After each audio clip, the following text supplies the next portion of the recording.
খুব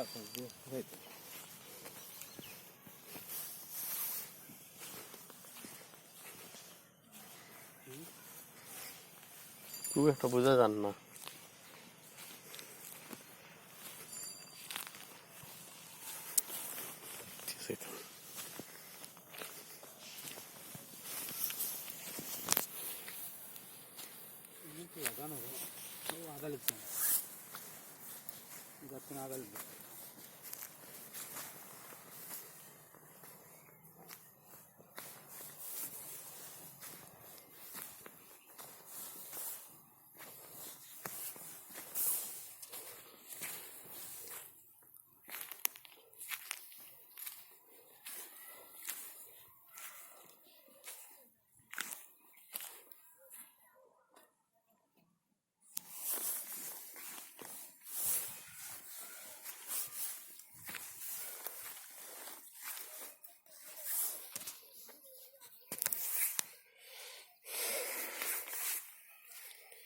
এখন আমরা আস্তে আস্তে টমেটো খেতে এসে গেছি। এটা হচ্ছে টমেটো গাছ। এই দেখুন টমেটো অলরেডি ধরে গেছে। টমেটো প্রথমে ফুল দিয়েছে আর এটা ধরেছে। এটা প্রায় বড় হয়ে পাকতে প্রায় সময় লাগবে 1 মাস।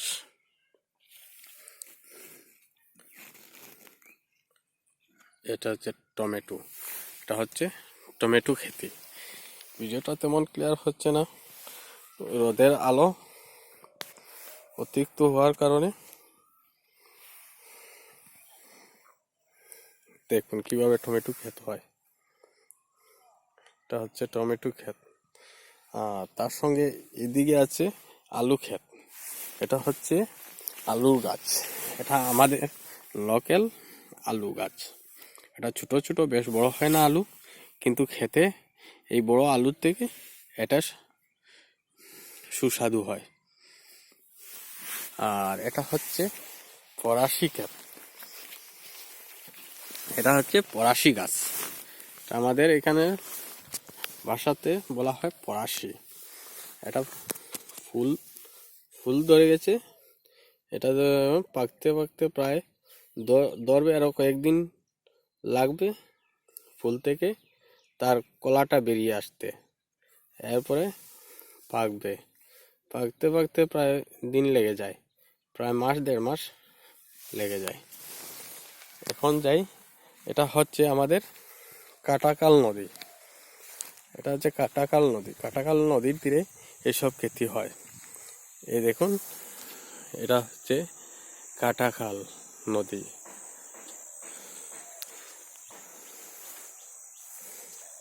কাটাকাল নদী।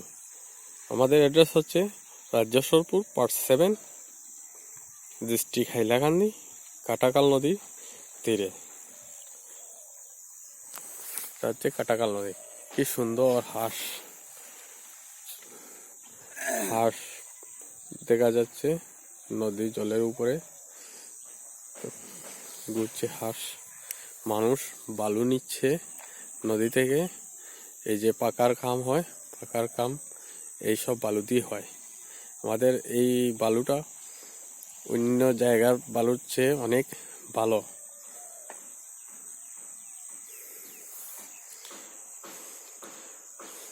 মানুষ স্নানও করছে নদীতে।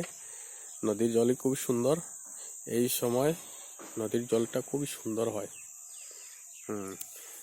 এটা যে নদী ওপার আর আমরা এপার। এই দেখছেন খেতি। কাটাকাল নদীর তীরে কি কি ক্ষেত হয় বলছি। ফরাসি ক্ষেত, এরপরে আলু ক্ষেত, টমেটো ক্ষেত, আর আরেকটা কি বলি, আমাদের লোকাল ভাষায় বলি মাঙ্গা। তাকে কে মিষ্টি আলু বলা হয়। নদী এটা বেশিরভাগ বালু মাটিতে চাষটি ভালো হয়। মিষ্টি আলুটি খেতে বহু সুস্বাদু। সেটা কয়েক রকমের করে খাওয়া যায়।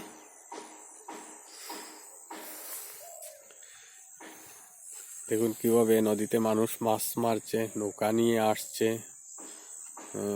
মাছ মারা শেষ, এখন ওরা বাড়িতে চলে যাচ্ছে এই নৌকা নিয়ে।